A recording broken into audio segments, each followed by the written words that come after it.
શરૂઆતમાં હું પોતે જાતિવાદી હતો. મારા જન્મે હું જાતિવાદી છું. કારણ કે જન્મે એટલે જ્યારે જન્મે ત્યારે બાળકને ખબર ના હોય, લગ્નના ઘોડાઓને રેસમાં નહીં ઉતારે. બીજું કે જે લોકો, રાહુલજીએ જેમ કહ્યું હતું કે ભાઈ જે લોકો મિલી ભગત કરતા હશે, દહીં દૂધમાં પગવાળા લોકો હશે, એવા લોકો છે એ સાઈડ લાઈન થઈ જશે, છટણી થઈ જશે. નથી જોતી અનામત અમારે. જો એ બાળક જ્યારે માના ગર્ભમાં છે ત્યારે એને પૂરતું પોષણ મળે. નથી જોતી અનામત અમારે કે જ્યારે જન્મે ત્યારે એ અસુવિધાઓની વચ્ચે ના જન્મે. નથી જોતી અનામત અમારે કે જ્યારે બાળકનો વિકાસ થવાનો હોય તો એકને ડ્રાયફ્રૂટ મળે અને બીજાને જે છે એ રોટલાના ફાંફા હોય.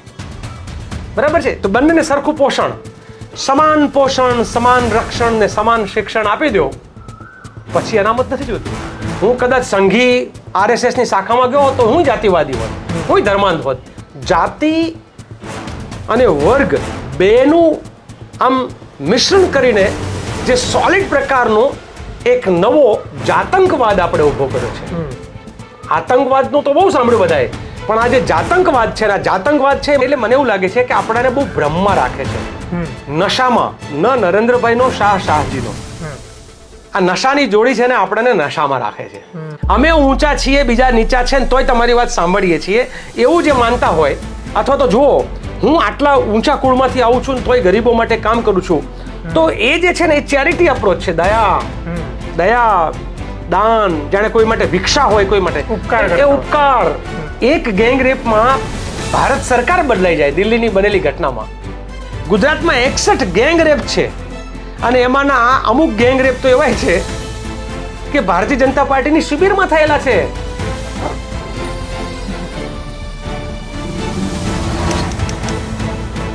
નમસ્કાર, ક્રાંતિ માર્ગથી હું વિમિત કુમાર. સાથીઓ, ભારતની અંદર એક કહેવામાં આવે છે કે જાતિ હૈ જો જાતિ નહીં. અને જે વ્યક્તિઓ જાતિ આધારિત શોષણ થતું હોય એના વિરુદ્ધમાં અવાજ ઉઠાવે, જાતિગત સમાનતાની વાત કરે, ત્યારે ગુજરાતની અંદરના આખા દેશની અંદર એવા જે સામાજિક કાર્યકર્તાઓ હોય, રાજનૈતિક વ્યક્તિઓ હોય જે અવાજ ઉઠાવતા હોય, એવા લોકોને જાતિવાદી નેતાઓ તરીકે ચિતરવામાં આવે છે. આપણી સાથે એવા જ વ્યક્તિ જેમનું નામ છે લાલજીભાઈ દેસાઈ, એમને પણ ક્યાંય ને ક્યાંય જાતિવાદી નેતા કહેવામાં આવે છે. અત્યારે જિગ્નેશ મેવાણી પર રડાર ઉપર છે કે આ જાતિવાદી નેતા છે. શું કહેશો લાલજીભાઈ? કારણ કે હવે જાતિવાદીનો ટેગ તમારી ઉપર લગાવી દેવામાં આવ્યો છે. આમાં બહુ આસાન હોય છે વિમિતભાઈ કે, અને એક દુવિધા પણ કે વંચિતોની વાત ઉઠાવે તો એ જાતિવાદી. ગુજરાતમાં પાટીદાર આંદોલન થયું, જેના આંદોલનના ઘોડે સવાર થઈને કોઈ ધારાસભ્ય બની ગયા. મને યાદ નથી કે એને કોઈએ જાતિવાદી કહ્યું હોય.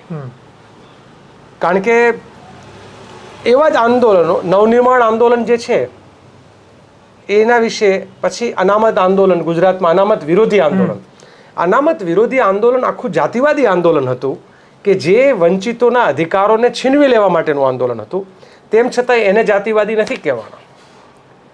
અનામતને દૂર કરવા માટે RSSના મોહન ભાગવત અનેક વખત કન્ફ્યુઝન પેદા કરે છે અને RSSના અનેક લોકો જે છે એ અનામતને રદ કરી નાખવા માટે અનેક, એમણે પોતે જે છે એ દાવાઓ પણ એ કર્યા છે, વાદાઓ પણ કર્યા છે અને ભાષણો પણ કર્યા છે.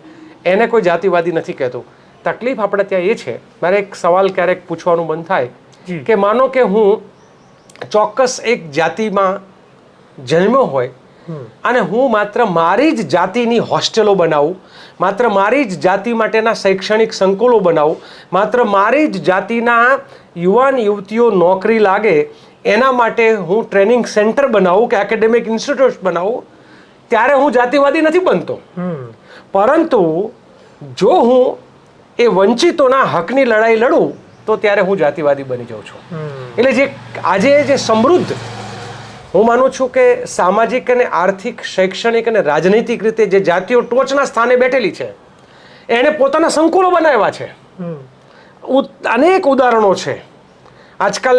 જેમ કે એવું કહી શકાય ને કે ચૌધરી સમાજ પોતાનું સંકુલ બનાવી રહ્યું છે, રાજપૂત સમાજ પોતાનું સંકુલ બનાવી રહ્યું છે, રબારી કે ભરવાડ સમાજ પોતાનું સંકુલ બનાવી રહ્યું છે, પાટીદારો જે છે એ પોતાના સરદાર ધામ જેવું સંકુલ અલગથી બનાવી રહ્યા છે. આ બધા આર્થિક અને સામાજિક શૈક્ષણિક રીતે જે પ્રગતિ કરશે અને પોતાનું જ્ઞાતિના સંકુલો બનાવશે, તો એ સંકુલના દાતાઓ પણ જાતિવાદી નથી ગણાતા. તમે જુઓ, એ સંકુલોમાં દાન આપનાર કોણ હોય છે? તો જે જાતિનું સંકુલ એ જ જાતિના લોકો એમાં દાન આપે છે. તો એ જાતિવાદ નથી, પરંતુ તમે જાતિવાદના લીધે ભોગ બનનાર વ્યક્તિના, એ ચાહે હત્યાનો એક વિષય હોય, એ ચાહે અલગ અલગ પ્રકારે અનટચેબિલિટીનો ઇસ્યુ હોય, એ પીવાના પાણીનો મુદ્દો હોય, એ રોજગારનો મુદ્દો હોય, નોકરીની ભરતીનો મુદ્દો હોય, શિક્ષણના સંકુલોમાં પ્રવેશનો મુદ્દો હોય, જો એ મુદ્દાઓમાં ન્યાયની લડાઈ લડે તો એ જાતિવાદી. એટલે આ એક બહુ જ મોટી દુવિધા આપણા સમાજ. અને સૌથી ખાટલે મોટી ખોડ એ છે કે મીડિયા જગત પણ એના જોવાના ચશ્મા પણ મનુવાદી બની ગયા છે. એટલે જે મીડિયા પાસે આપણે અપેક્ષા રાખીએ કે લોકોને જાતિવાદી બનતા અટકાવે, એના બદલે મીડિયાની અંદર પણ, અને બહુ જ જાહેરમાં મીડિયાની અંદર અમુક લોકો એમ કહે છે કે હું ફલાણી જ્ઞાતિનો છું. અરે ભાઈ, તમે મીડિયામાં છો, તમારું કામ આ જાતિઓને ઉખાડવાનું છે, મારું કામ જાતિના મૂળિયાઓને ઉખાડવાનું છે. જન્મે રબારી હોઉં એટલે હું માત્ર રબારીની જ વકાલત કરું એ બરાબર નથી. પરંતુ જેમ મેં શરૂઆતમાં કહ્યું કે આ જે સમાજ આગળ જાય એ પોતાના સંકુલ બનાવશે, તો ગુજરાતના દેવી પૂજકના સંકુલ કોણ બનાવશે? તો ગુજરાતના રાવળદેવ સમાજના સંકુલો કોણ બનાવશે? એ વાદી, મદારી, નટ, બજાણિયા, તુરી, તરગારા, નાયક સમાજ જે છે, તો એના બાળકો માટે સંકુલો કોણ બનાવશે? આ જવાબદારી તો સરકારની છે કે સરકાર પોતે. હું નાનપણમાં જ્યારે ભણ્યો ઉત્તર બુનિયાદી વિદ્યાલયમાં, ગાંધીયન સંસ્થામાં, ત્યાં જાતિ નહોતી. ત્યાં દરેક જાતિના, દરેક ધર્મના, મારી સ્કૂલમાં કોણ હિન્દુ કોણ મુસ્લિમ એ મુદ્દો જ નહોતો. મારી સાથે ભણનાર એ રમેશ નાવિયાણી ગામનો જે છે, એ કયા સમાજમાંથી આવે છે એનું મારા માટે કોઈ જ મહત્વ નહોતું. ગામડામાં તો નહીં તો અસ્પૃશ્યતા વધારે હોય, પરંતુ ગામમાં, સ્કૂલોમાં, ઉત્તર બુનિયાદીઓમાં બધા એક થઈને ભણનારા આજે જાતિઓના સંકુલોમાં ભણતા થઈ ગયા છે અને જાતિઓની હોસ્ટેલોમાં રહેતા થઈ ગયા છે. આ જાતિવાદ છે. આ જાતિવાદ ખતમ કરવાની જરૂર છે.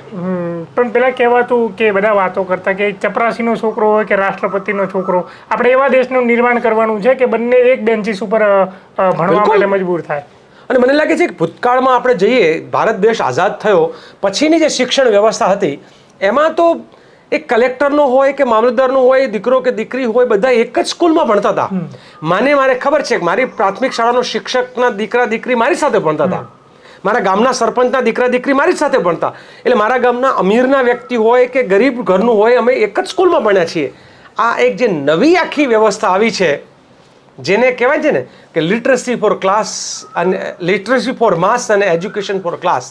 એટલે ઓછું ભણેલા લોકો જે છે, અથવા જે ગરીબ, પછાત, વંચિત છે, એના માટે અક્ષર જ્ઞાન, અને કહેવાતા અપર કાસ્ટ અને અપર ક્લાસ માટે અને અમીરો જે છે એના માટે છે, એ હંમેશા એક ઉચ્ચ શિક્ષણની ને ઉચ્ચ સ્તરના શિક્ષણની વ્યવસ્થા. જો આ બે જે શિક્ષણનો ભેદ છે, એ સમાજમાં ખૂબ મોટો ભેદ જે છે એ ઊભો કરી રહ્યો છે. અને સરકાર આ ભેદને પ્રમોટ કરી રહી છે. સરકાર જે છે સરકારી કોલેજોમાં ક્યાં મંજૂરી આપે છે? સરકારી કોલેજો બંધ થઈ રહી છે, સરકારી હોસ્ટેલો બંધ થઈ રહી છે, સરકાર દ્વારા ચાલતી આશ્રમ શાળાઓ, ઉત્તર બુનિયાદી વિદ્યાલયો, સરકાર દ્વારા ચાલતી જે કહે ને SC ST OBCના છાત્રાલયો, એ જે છે એ બિસ્માર હાલતમાં છે. સરકાર એને ગ્રાન્ટ પણ નથી આપતી. એમાં પણ ભ્રષ્ટાચાર અને એ બધું જ મળતિયાઓ દ્વારા.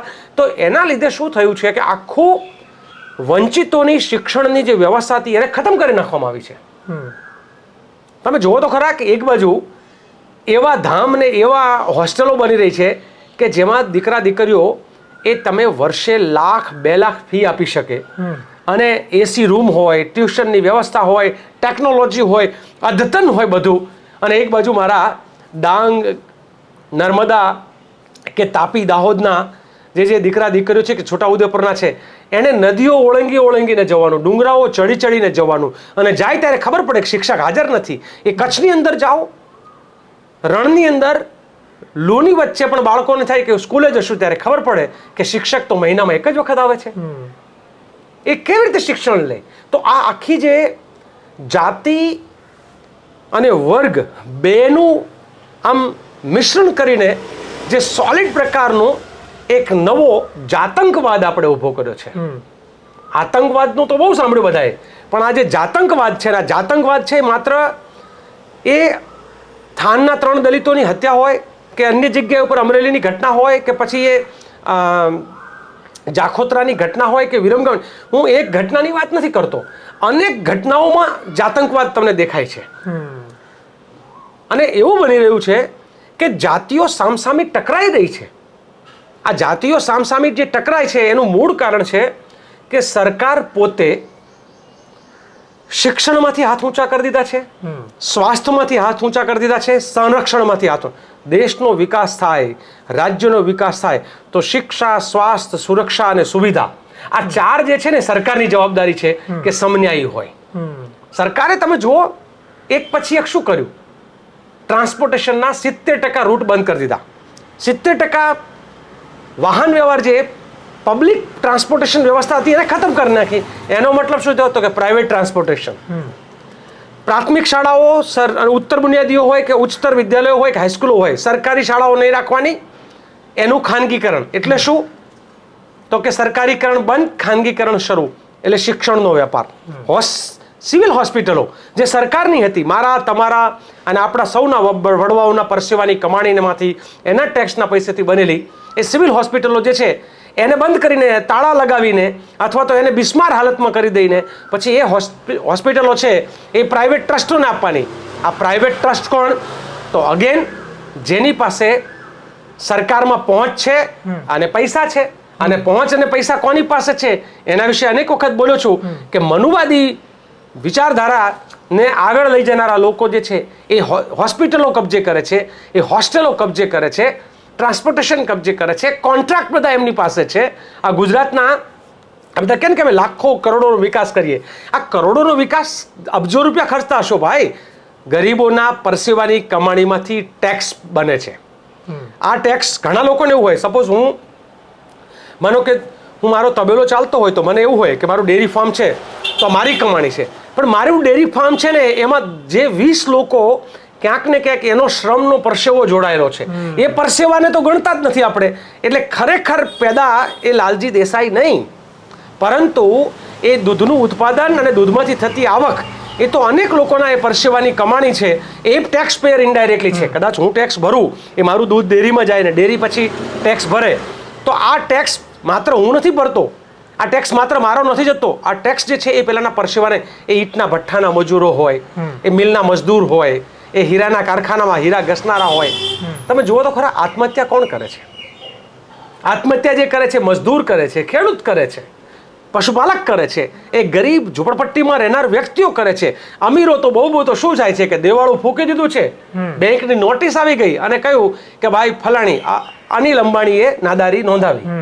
આ અનિલ અંબાણી નાદારી નોંધાવે, પણ એ તો ઝોપડામાં નથી રહેતો, એ તો એસી વગર નથી રહેતો, એ તો સામાન્ય ગાડીમાં કે મોટરસાઇકલ ઉપર નથી ફરતો, એ તો કરોડોના ગાડીઓમાં જાય છે, આ તો અબજોની વચ્ચે રહે છે.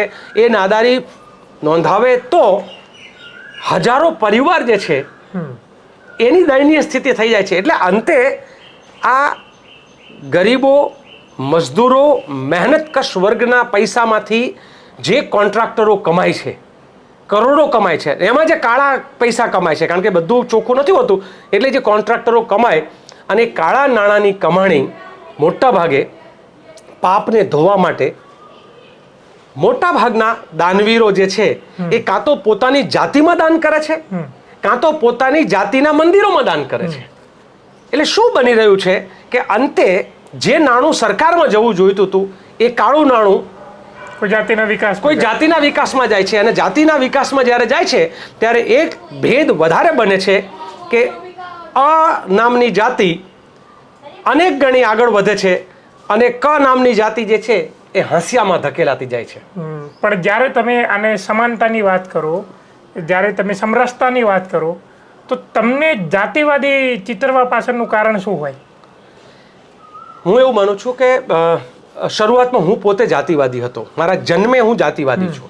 કારણ કે જન્મે એટલે જ્યારે જન્મે ત્યારે બાળકને ખબર ના હોય, પણ મારું જન્મ પછીનું જે સામાજિકરણની આખી જે પ્રક્રિયા થઈ, સોશિયલાઇઝેશનની પ્રોસેસ થઈ, તો હું જાતિવાદી જ હતો, કારણ કે મને એ જ પ્રકારનું એક અલગ અલગ જગ્યાએથી મળે કે ભાઈ આપણે આ જાતિ કહેવાય ને પેલાની આ જાતિ કહેવાય ને આ આડે તો અભડાય ને આ આડે તો આમ થાય, તો એ જાતિવાદી થયું. પરંતુ ગાંધીયન સંસ્થામાં ભણ્યા પછી હું કદાચ સંઘી RSSની શાખામાં ગયો હોત તો હું જાતિવાદી હોત, હું ધર્માંધ હોત. પરંતુ હું ગાંધીયન સંસ્થામાં ગયો અને ગાંધીયન સંસ્થામાં ભણ્યો. હું આંબેડકરાઇટ વિચારધારા સાથે કામ કર્યું, મેં લેફ્ટિસ્ટ વિચારધારા સાથે કામ કર્યું, હું ગાંધીયન સર્વોદય સંસ્થાઓ સાથે કામ કર્યું. તો મેં ત્રણેય એંગલને જોયા કે ત્રણેય એંગલનું એક અદ્ભુત સમજ છે. આ ત્રણેય એંગલને સાથે કેમ ના લઈ શકીએ? એક સામાજિક ન્યાયની વાત કરે છે, એક સમરસતાની વાત કરે છે, એક આર્થિક ન્યાયની વાત કરે છે. આ ત્રણેય જ પ્રકારની જે ન્યાયની વાત જે છે, અને એ ત્રણેય ન્યાય માટે મને લાગે છે કે આપણે ગાંધી, આંબેડકર, માર્ક્સ ને નહેરુને સમજવા પડે. ભૂલથી જેણે ગોડસેને એમાંય સાવરકર કે ગોલવાલકરને વાંચ્યા હોય તો એને દરેક એંગલમાં જાતિ દેખાય એને. કારણ કે સાવરકર તો લખ્યું છે ઘણી જગ્યાએ બહુ સ્પષ્ટ રીતે કે કઈ જાતિ કોના પર શું કરી શકે. સાવરકરના લખાણોમાં જે રીતે મહિલાઓ સાથેના વ્યવહાર વિશે લખ્યું છે, તમે શું અપેક્ષા રાખો સાવરકરવાદીઓ પાસે જે છે? એના માટે તમારે પછી આંબેડકર અને ગાંધીને સમજવા પડે, નહેરુને સમજવા પડે, માર્ક્સને સમજવા પડે.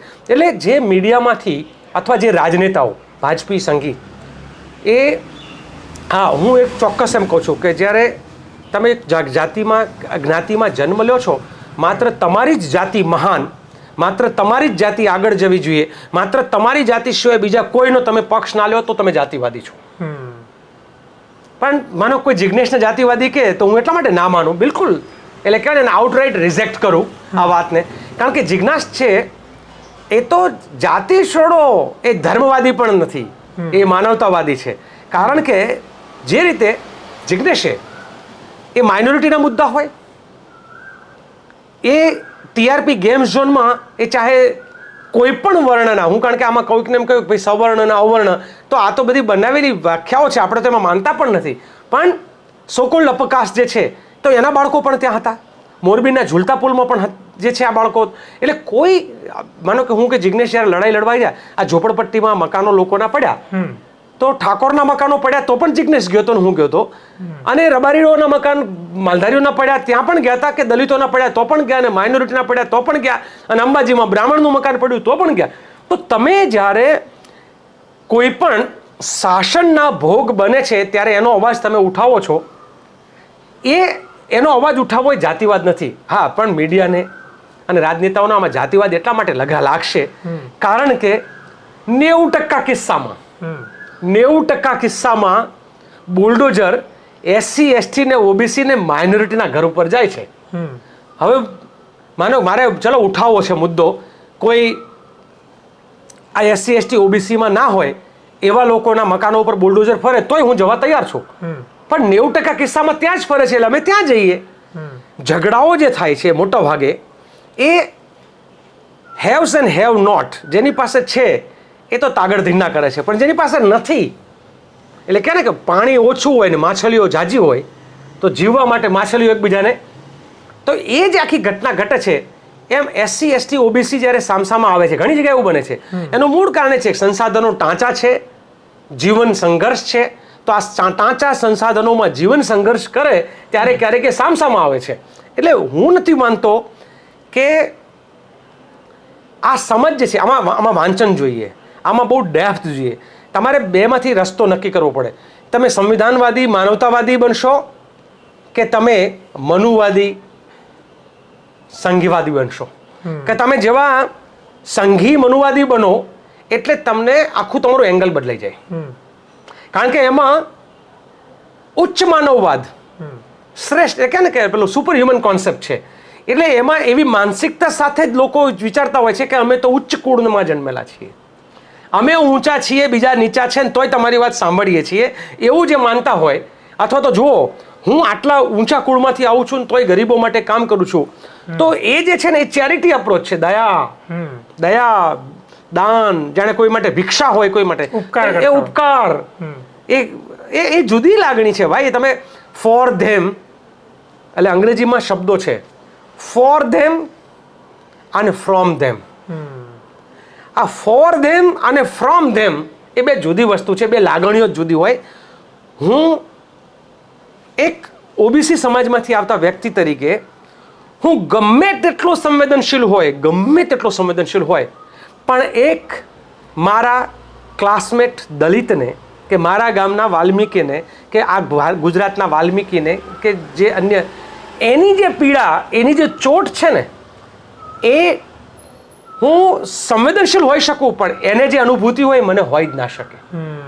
જેમ એક મહિલાને રોજ થતા અન્યાય, હું જેન્ડર સેન્સિટિવ વ્યક્તિ છું, સ્ત્રીઓના અધિકારની માટે લડવાવાળો વ્યક્તિ છું, પણ જે પીડાની અનુભૂતિ એક મહિલાને હોય એક પુરુષ તરીકે હું અનુભવી જ ના શકું. પ્રસૂતિની પીડા છે ને એ મહિલા જ જાણે, આપણે કદાચ સંવેદના હોઈ શકે પણ પીડા કેમ ખબર હોય? જો મન બીતે વો મન જાણે. હા, તો એ આખી મને લાગે છે કે આ પ્રકારની જે માનસિકતા છે ને એમાં ખૂબ ઊંડું અધ્યયન કરવું જોઈએ કોઈને કોઈ લેબલ આપતા પહેલાં. અને આવું મીડિયાના મિત્રો પણ જ્યારે કોઈ કહેતા હોય ત્યારે હું કહું કે અથવા તો જે પોલિટિશિયન્સ જે આવું કહેતા હોય ને એને શરૂઆત કરવા માટે શું કરવું જોઈએ ખબર છે? પહેલાં પોતાના જ પરિવારમાં પોતાની જ જ્ઞાતિ સિવાય ના પરિવારના સભ્યો તરીકે કોણ છે ને એની તપાસ કરવી જોઈએ. કોઈ પણ હોય, એ માલધારી હોય તો પણ, પાટીદાર હોય તો પણ, ઠાકોર હોય તો પણ, દલિત હોય તો પણ, આદિવાસી હોય તો પણ. તમે જાતિવાદી નથી તો તમે આખી જે સિસ્ટમ ફોલો કરો છો એ જાતિવાદી સિસ્ટમ કેમ ફોલો કરો છો? તમારા પરિવારમાં લગ્ન પણ એ એમની જાતિ. હા, એટલે મોટા ભાગના લોકો એટલે કહે ને કે કરુણા હોવી એ અલગ વાત છે અને એની અનુભૂતિ હોવી એ જુદી વાત છે. ઘણા પત્રકારો એ સ્વીકારે છે કે દલિતો સાથે અત્યાચાર થાય છે, એમના ઘોડી ઉપર ચડવા નથી દેવામાં આવતા, એમની હત્યા થાય છે, પણ સાથે સાથે એવું પણ કહે છે કે પણ બધું બદલાઈ તો રહ્યું છે ને અને આ જે નફરત ઓછી થઈ રહી છે. અને આ જોઈને જિજ્ઞેશભાઈનું નામ આપ્યું કે જિજ્ઞેશભાઈ જેવા વ્યક્તિઓ જાતિવાદ કરે છે, નફરત ઓછી થઈ છે એટલે એ લોકોના પેટમાં તેલ રેડાય છે. હવે આ એક બાજુ એવું માનવું છે કે ભાઈ હા અત્યાચાર થાય છે, અને બીજી બાજુ એવું પણ માનવું છે કે નફરત ઓછી થઈ રહી છે એટલે તેલ રેડાયું છે. આને તમે કઈ રીતે આ બેલેન્સિંગ જે પત્રકારત્વ છે એને કઈ રીતે જુઓ તમે? ગુજરાતમાં જાતિવાદ ઓછો થઈ રહ્યો હતો પરંતુ ગુજરાતમાં જાતિવાદ વધી રહ્યો છે. આ હતો એ ભૂતકાળ છે અને વધી રહ્યો અને છે વધી રહ્યો છે એ વધારવામાં આવી રહ્યો છે કારણ કે ગુજરાતની રાજનીતિ જે છે એ ધર્મવાદના ઓળા નીચે જાતિવાદી ગુમડું છે ને એ વધી રહ્યું છે. પણ એ પત્રકારો એવું કહે છે કે જાતિવાદ વધી રહ્યો છે એની અંદર પણ તમારા જેવા લોકો જે અવાજ ઉઠાવે છે એ લોકો જવાબદાર છે. કદાચ એવું હોય, મને લાગે છે કે એવી એમની માન્યતા કોઈ પણ નહીં હોય, મને ખબર નથી, પણ પાણીમાં પથ્થર નાખો તો વમળ સર્જાય અને અન્યાયની સામે ન્યાયનો અવાજ ઉઠે તો સત્તામાં રહેલ લોકોને ન ગમે. વર્ષો એક પુરુષ તરીકે જ્યારે સ્ત્રી સમાનતાની વાત થાય ને ત્યારે પુરુષને હંમેશા એમ હોય કે આમાં મારું કંઈક છીનવાઈ જશે. એમ જાતિવાદી માનસિકતાની ટોચ ઉપર બેઠેલા સમાજના જાતિવાદી માનસિકતા ધરાવતા વ્યક્તિ હોય ને એને હંમેશા એવું હોય કે આ વાત બરાબર નથી, પરંતુ ઊંડું ઉતરવાની જરૂર છે, અંદર ઝાંકવાની જરૂર છે. અને ઝાંકવાની જરૂર એટલા માટે છે કે ગુજરાતમાં હત્યાઓ થાય છે. આ મોટાભાગની હત્યાઓ એમાં પ્રપોર્શનેટલી સૌથી વધારે દલિતોની કેમ? ગુજરાતમાં થતા રેપ કેસમાં એ રેપની ઘટનાઓ વંચિતો, તમે એનું એનાલિસિસ કરવું જોઈએ. સૌથી વધારે રેપ જે છે એ એનો પ્રપોર્શન જે છે એ વંચિતોનું જ કેમ? ગુજરાતમાં ડ્રોપઆઉટની સંખ્યા હાઈએસ્ટ જે છે એસસી એસટી ઓબીસીની જ કેમ? ગુજરાતમાં સુસાઇડની ઘટનામાં એસસી એસટી ઓબીસી કેમ? ગુજરાતમાં પોલીસ સ્ટેશને નોંધાતા ગુનાઓમાં ચૂંટણી વખતે જેને ઉપાડી લેવામાં આવે છે એમાં એસસી એસટી ઓબીસી ને એમાં વિચરતી વિમુક્તિ જાતિના જ કેમ? એટલે તમે એક બાજુ એમ કહો છો કે જાતિવાદ ખતમ થઈ રહ્યો છે, તો મારે તમને કેવું છે, અમદાવાદની સોસાયટીઓમાં મારે પોતાને મકાન લેવું હોય ને તો પણ મને ખબર છે 3 જગ્યાએથી એવા સમાચાર બહુ જ ક્લિયર મેસેજ દલાલ દ્વારા અને બીજા લોકો દ્વારા, બ્રોકર દ્વારા, કે ભાઈ મારે તો કે લાલજીભાઈ તમે બહુ ગાંધીયન અને બહુ જોરદાર છો, પણ તમે રબારી છો ને એટલે અમારી સોસાયટીમાં મકાન નહીં મળે. એનું કારણ અમારી સોસાયટીમાં નિયમ છે કે તમારી સોસાયટીમાં, અને પાછું એમાં લખ્યું હોય છે કે આ 3-4 જ્ઞાતિઓને જ આપવાનું, એ સિવાય નહીં આપવાનું. તો એ જાતિવાદ નથી? ચોક્કસ સમુદાયોના જે શૈક્ષણિક સંકુલો બને છે મોટા મોટા, એમાં કેટલા વાલ્મીકીને પ્રવેશ મળશે?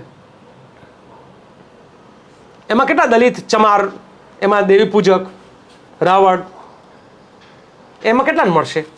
તો આમાં બધું એવું છે, બધું ઢાંક્યું ઢૂબું રાખવાનું, બધું છુપાવવાનું, એટલે હિપોક્રસી ચાલે છે ગુજરાતમાં. આ એટલે સુધી હું તમને કહું કે બધા, મેં જેમ કહ્યું ને કે ભાઈ ગુજરાતમાં હત્યાઓ સૌથી વધારે કોની થાય છે, અને એનો કન્વિક્શન રેટ ગુજરાતમાં 2018 થી 2021માં 5369 મર્ડર થયા આ 3 વર્ષના ગાળામાં. એટલે વર્ષે 1800 જેવા થાય, એમાંથી 32 કેસમાં જ કન્વિક્શન થયું.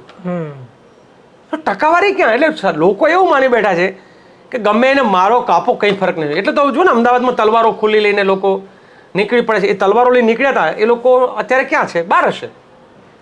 મર્ડર કરનાર બધા લોકો બહાર છે, બધા બહાર ફરે છે, પેરોલ ઉપર કોઈ છે, કોઈ જામીન ઉપર, કોઈ, અને અમસ્તા પુરાવાના અભાવે છૂટી જાય છે. આ દેશમાં તમે જાણો છો કે સાબરમતી નદીના કિનારે 3 યુવાનોની હત્યા થાય, અને એમાં આઈપીએસ કક્ષાના વ્યક્તિઓ ઇન્વોલ્વ હોય. એમાં પોલિટિક્સની અંદર ટોચ ઉપર બેઠેલા નેતાઓ ઇન્વોલ્વ હોય, જેને આપણા જ ગુજરાતની અને આપણા જ દેશની કોર્ટ તડીપાર કરે. એ નિર્દોષ છૂટી જાય છે. એ શું નામ બેનનું, જે પેલા કોતરવાળા જે ઘટના જે બની હતી, યુવાન 3 લોકો, આપણા ત્યાં કૌસરબી ઉપર એને શું થયું? એની લાશને સળગાવી દીધી, સગે વગે કરી દીધી, છતાં તો કે કોઈ કન્વિક્શન નહીં. એટલે આખું એક અંધેર ચાલી રહ્યું છે ગુજરાતમાં ન્યાયની પ્રક્રિયામાં. કારણ કે એ, હું નથી માનતો કે એમાં કોર્ટ ખોટી છે. કોર્ટ તો બરાબર, પણ કોર્ટ પાસે એવિડન્સ, કોર્ટ માંગે એવિડન્સ.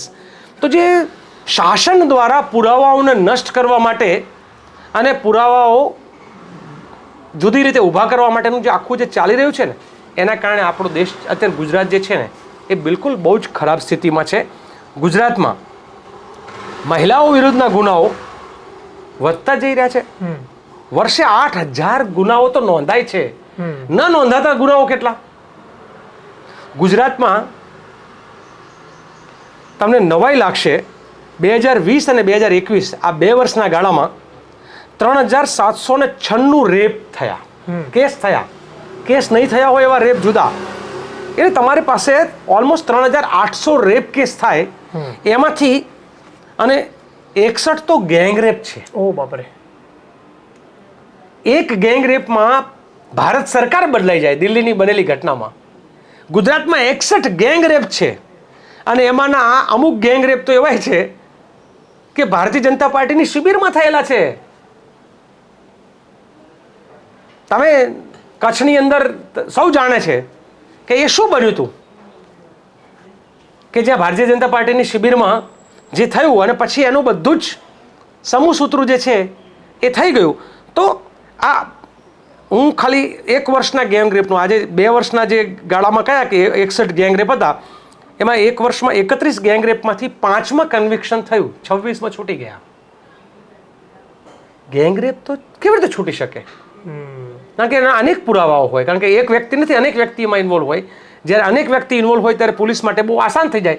પરંતુ આપણા ત્યાં પોલીસ તંત્ર જે છે એ ગુનેગારોને સજા આપવાના બદલે રાજકીય રીતે અવાજ ઉઠાવનારા વ્યક્તિઓને કેમ દબાવી દેવા, સામાજિક ન્યાયની લડાઈ લડે એને કેમ દબાવી દેવા, અને રેતીની ચોરીમાં, ખનીજમાં, ખાણમાં, રિયલ એસ્ટેટમાં આઈએસના આઈપીએસ ઓફિસરો જ ખંડણીખોર છે, સરકારના નેતાઓ જ ખંડણીખોર છે.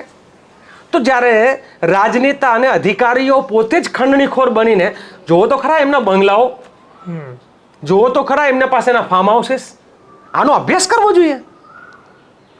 એટલે ગુજરાત આખું જે છે ને, એટલે મને એવું લાગે છે કે આપણાને બહુ ભ્રમમાં રાખે છે, નશામાં.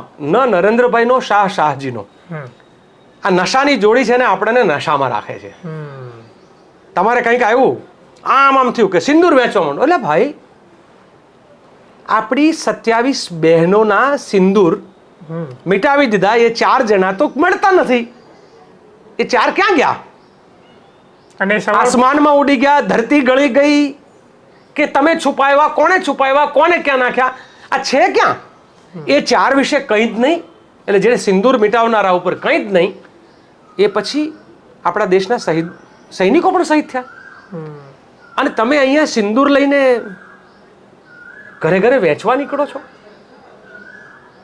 અને 4 આતંકવાદીને જ્યારે શોધવાની વાતચીત થાય એટલે એવું કહેવામાં આવે છે કે તમે તો સેનાના ઉપર સવાલ કરો છો. તમે તો બિલકુલ નહીં. આ દેશની સેનામાં તાકાત છે આતંકીઓને શોધીને મારી નાખવાની.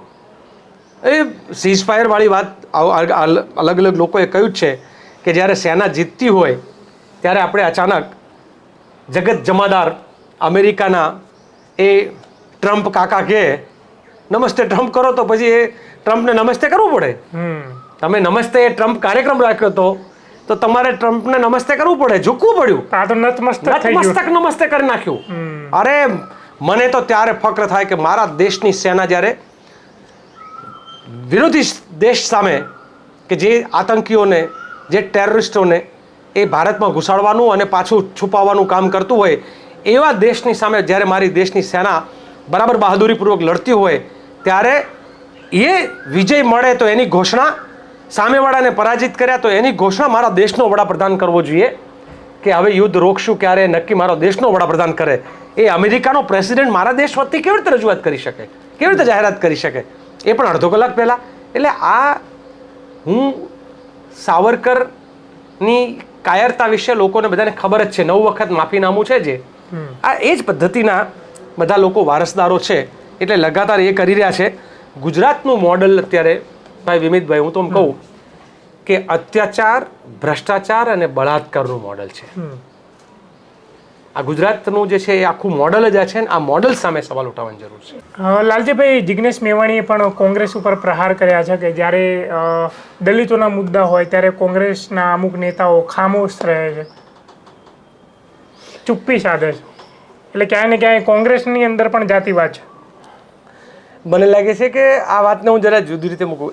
કોંગ્રેસ જે છે એના સર્વોચ્ચ નેતૃત્વ ખરગેજી જે છે, આપ જાણો છો કયા સમાજમાંથી આવે છે, અને ખરગેજી જે સામાજિક ન્યાયની આખી જે વાત કરે છે, એ તો મને લાગે છે કે એક અદ્ભુત કોંગ્રેસના પોતાના 140 વર્ષના ઇતિહાસમાં આ ઊંચાઈ ઉપર કોઈએ સામાજિક ન્યાયની વાત કરી હોય, એ તો જોડી રાહુલ ગાંધી અને મલ્લિકાર્જુન ખડગેની જોડી જ કરી છે. એવી જોડી ગુજરાતમાં નથી જોવા મળતી. પણ એવી જોડી છે જ ને, તમને ગુજરાતમાં પણ છે જ.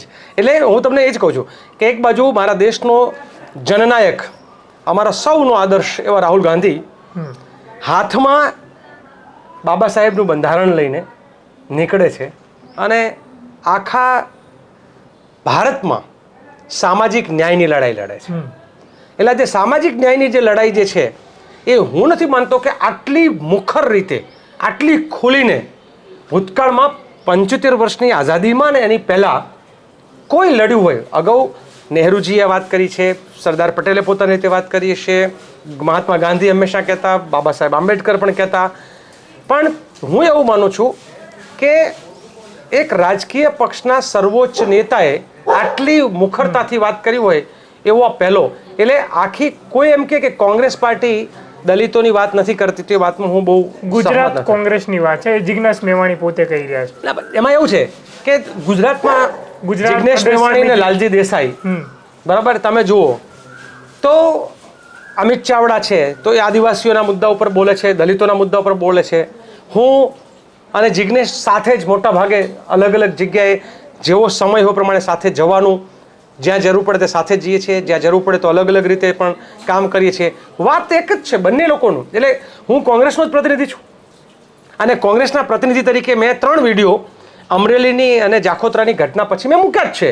અને એમાં એવું છે કે ભાઈ જિજ્ઞેશભાઈનો રોષ હું સમજી શકું કે એની અપેક્ષા જે છે એ કે છે એ બહુ સ્પષ્ટમાં નથી. લાલજીભાઈ તમે તો બોલો, તમારી પોતાની એક જુદી સમજ છે એટલે બોલો છો, વ્યક્તિગત સમજ ના. પણ હું એમ માનું છું કે હું વ્યક્તિગત સમજ છું, પણ હું કોંગ્રેસનો પદાધિકારી છું, એક જવાબદાર વ્યક્તિ છું. એટલે કદાચ કાલ ઉઠીને હું કંઈ બોલું તો આ વાત જે છે એ કોંગ્રેસને, જો મારી વાતમાં ભૂલ હોય તો કોંગ્રેસને નુકસાન કરી જ શકે. એટલે હું એક વ્યક્તિ હોવા છતાં પણ એક કોંગ્રેસનો અદનો સૈનિક પણ છું. એટલે અને કોંગ્રેસના અનેક લોકો આ વાતને ઉઠાવે પણ છે. આમાં એનો આક્રોશ જે છે એ વાતનો કે ભાઈ જે પ્રકારે સામૂહિક રીતે તરત જ કંઈક અવાજ આવવો જોઈએ એ ન આવી શક્યો કદાચ, એના લીધે છે ને જિજ્ઞેશભાઈએ આ વાતને કહી હોય. મારી જિજ્ઞેશભાઈની ખૂબ ચર્ચાઓ પણ થઈ છે કે દરેક વ્યક્તિ જિજ્ઞેશ મેવાણી ના બની શકે, દરેક વ્યક્તિ લાલજી દેસાઈ ના બની શકે, દરેક વ્યક્તિ રાહુલ ગાંધી પણ ના બની શકે, કે દરેક વ્યક્તિ જે છે એ બાબા સાહેબ પણ ના બની શકે. એમ દરેકની પોતાની એક કામની પદ્ધતિઓ, દાયરાઓ એવું બધું હોય.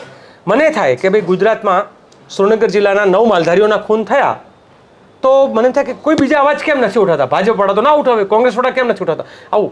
પણ પછી સામાજિક સમીકરણો, ત્યાંના મુદ્દાઓ, એ ઝઘડાના કારણો, આ બધું જ્યારે એંગલો જોઈએ ત્યારે મને લાગે છે કે અલગ અલગ લોકોએ અલગ અલગ ભૂમિકાઓ ભજવવી જોઈએ. પણ જ્યારે પાયલ ગોટીનો કેસ હોય ત્યારે તમે જે ભૂમિકાની વાત કરી એ લોકો ત્યારે વધારે એગ્રેસિવ અને વધારે એક્ટિવ જોવા મળે. પણ જ્યારે કોઈ દલિતના મુદ્દા હોય, જ્યારે સામાજિક સમાનતાની વાત હોય ત્યારે આ લોકો ક્યાંય ને ક્યાંય એટલા એક્ટિવ નથી જોવા મળતા. એવું જિજ્ઞેશ મેવાણીનું મતલબ આરોપ છે કોંગ્રેસને લઈને. આમાં એવું છે કે અત્યારે હું મારી વાત જ્યારે મૂકું તો આમાં સુડી વચ્ચે સોપારી જેવી મારી સ્થિતિ પણ થાય. કારણ કે એમાં ઘણી વખત એવું હોય છે ક્યાંય ને ક્યાંય થોડી ઘણી સચ્ચાઈ લાગે તમને. એટલે હું એવું માનું છું કે દરેક લોકોએ, કોંગ્રેસના દરેક વ્યક્તિએ સામાજિક ન્યાયની લડાઈ માટે અવાજ ઉઠાવવો જોઈએ. જે પણ લોકો સામાજિક ન્યાય માટે લડાઈ નથી લડતા, નથી ઉઠાવતા, તો એ માત્ર આપણે લોકો જે છે એ રાજનીતિ તો કરીએ છીએ, પણ રાજનીતિની અંદર જે સમાજ નીતિ અને સામાજિક ન્યાયની લડાઈ છે એમાં આપણે ઉણા ઉતરીએ છીએ. તો આપણે એ લડાઈ જે છે એ બહુ મજબૂતાઈથી લડવી જ જોઈએ. અને દરેક વ્યક્તિ એ પોલિટિકલ મજબૂરીઓ પણ સમજી શકાય. કારણ કે આમાં ત્યાંના પહેલાંમાં જોવા જઈએ તો એક એંગલ એવું પણ આવ્યું છે કે બંને અલગ અલગ પાર્ટીઓ સાથે જોડાયેલા વ્યક્તિઓ હતા, મારનાર અને મરનાર. હવે એ એંગલમાં ભારતીય જનતા પાર્ટીના સાંસદ જે છે એમની સાથે બહુ જ નજીકનો ધરોબો પણ એમનો દેખાય છે. એટલે એવા વખતે શું થાય કે ભાઈ આમાં કોણે કોના વિશે શું બોલવું એ સ્થાનિક સંદર્ભ જુદા હોય. માનો કે હું દેશના સંદર્ભમાં જ્યારે બોલું અને ગુજરાતના સંદર્ભમાં બોલું ત્યારે સંદર્ભ બદલાઈ જાય. લાલજીભાઈ તમે તો CWC સદસ્ય છો અને સેવાદળના અધ્યક્ષ પણ છો. શું લાગે છે કે ગુજરાતની અંદર જે મોટી વાતો કરીને ગયા હતા રાહુલ ગાંધી, રેસના ઘોડા, લગ્નના ઘોડા, પછી લંગડા ઘોડા લાયા, આ બધાની છટણી કરવાની વાત હતી. હવે જ્યારે આવ્યા ત્યારે બધી વાતો કરી પણ હવે ધરાતલ ઉપર જોવા નથી મળતું. કંઈક થવાનું ખરું? મને 100% વિશ્વાસ છે રાહુલ ગાંધીએ જે વાત કરી એમાં. અને આપ સૌને આવનાર સમયમાં જોવા મળશે જ કે લગ્નના ઘોડાઓને રેસમાં નહીં ઉતારે. બીજું કે જે લોકો, રાહુલજીએ જેમ કહ્યું હતું કે ભાઈ જે લોકો મિલી ભગત કરતા હશે, દહીં દૂધમાં પગવાળા લોકો હશે, એવા લોકો છે એ સાઈડ લાઈન થઈ જશે, છટણી થઈ જશે. એનો મને પૂરો આત્મવિશ્વાસ છે. આ કોંગ્રેસ જે છે ને એ વૈચારિક શુદ્ધિકરણ સાથે સાથે અમલમાં શુદ્ધિકરણની જબરજસ્ત પ્રક્રિયા ચાલી રહી છે કોંગ્રેસમાં. અને ખૂબ એવા લોકો છે કે જે આ રાહુલ ગાંધીને, જે આ મલ્લિકાર્જુન ખરગેજીને ઓળખી ગયા હતા, એ લોકોએ પેલા નથી કહેતા કે પેલું આગોતરા મોસમ જોઈને પરિવર્તન થાય, એમ ખૂબ લોકોએ છે કોંગ્રેસ છોડી. એનું એક કારણ એ પણ છે કે રાહુલ ગાંધી જે સામાજિક ન્યાયની, આર્થિક ન્યાયની, રાજનીતિક ન્યાયની વાત કરે છે, આ વાત એ લોકોને મંજૂર નથી. રાહુલ ગાંધીએ ત્યાં સુધીની લડાઈની વાત કરી છે. જાતિ જનગણનાવાળો આપ જાણો જ છો. જાતિ જનગણનાનો મુદ્દો રાહુલ ગાંધી જેટલો આ દેશમાં કોઈ ઉઠાવ્યો હોય મજબૂતાઈથી એવું કોઈ જ નથી. અમે એને 100% સમર્થન કે જાતિ જનગણના થવી જ જોઈએ. અને એની સાથે સાથે સામાજિક આર્થિક રાજનૈતિક બધા જે છે એની સાથે જોડાયેલું એ બધાનું સ્કેનિંગ થવું જોઈએ, તો ખબર તો પડે કે ક્યાં શું છે. એટલે કોઈ એક જાતિને અન્યાય કરવા માટે નહીં, એટલે જે છે કોઈનું ઝૂંટવી લેવા માટે નહીં, પણ દરેકને જે છે સમન્યાય થાય એના માટે આ વિશ્લેષણ જરૂરી છે. એટલે જાતિ જનગણના થવાની.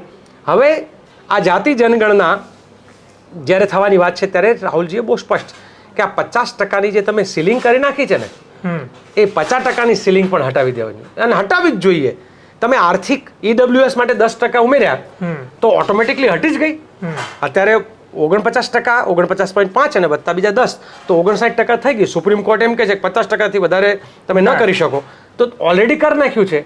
તો પછી હવે 59 પહોંચ્યું જ છે, તો 100% કેમ નહીં? 100 ધક્કો વાગી જવો જોઈએ, એટલે 100 પહોંચાડી દેવાનું, એટલે બધાનું માપ આવી જાય. જાતિ જનગણના થયા પછી 100%, એટલે કોઈને અન્યાય જ નહીં.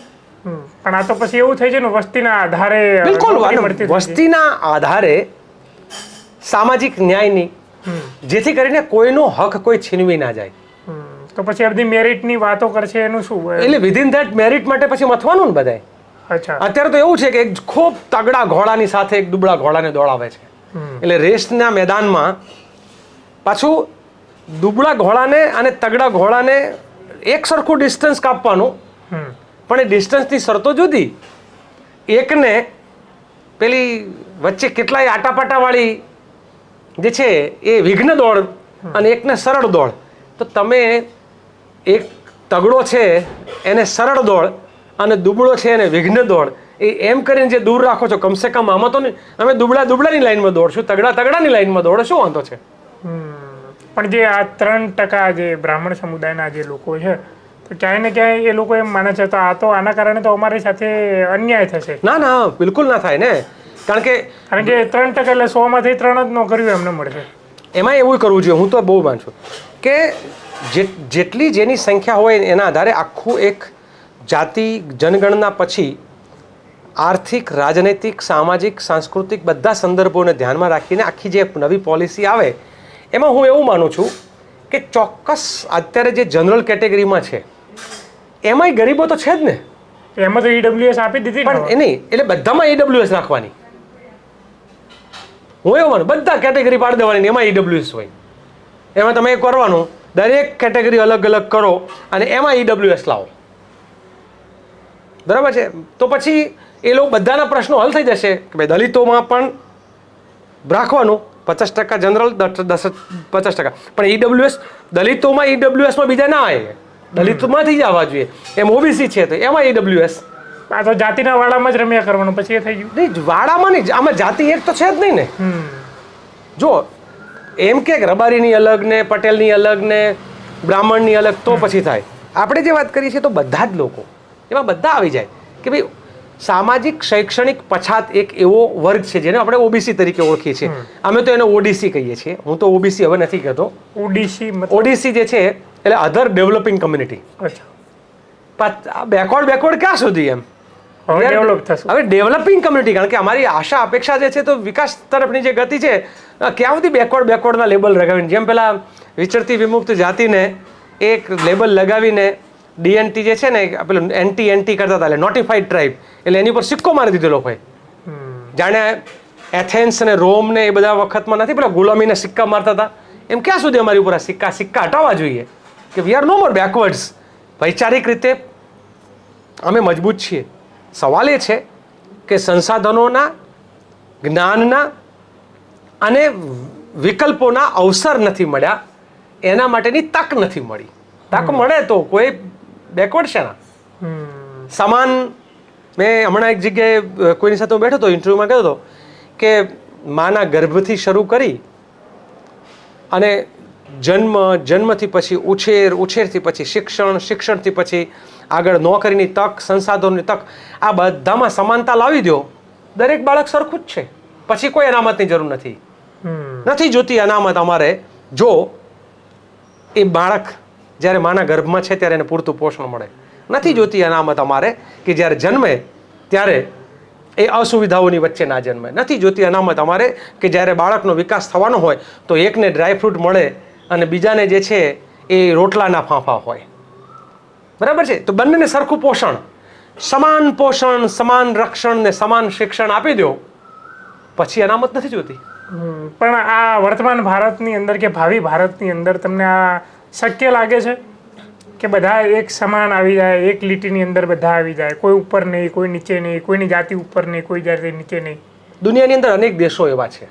પણ આ તો ભારતનો ઇતિહાસ 5000 વર્ષ 5000 વર્ષના ઇતિહાસનો જે આપણો 5000 વર્ષનો જે અન્યાય છે એ અન્યાય દૂર કરતા સદીઓ લાગશે, એ બી માનું છું. બીજા 5000 વર્ષ લાગે? ના, બીજા 5000 વર્ષ તો નહીં લાગે, કારણ કે જે અત્યારે સંઘર્ષ ચરમસીમા ઉપર પહોંચ્યો છે એ જોતા બહુ વહેલી તકે બધું પતી જશે. લગભગ 100%ની સીલિંગ હટીએ પછી કેટલા વર્ષ લાગશે?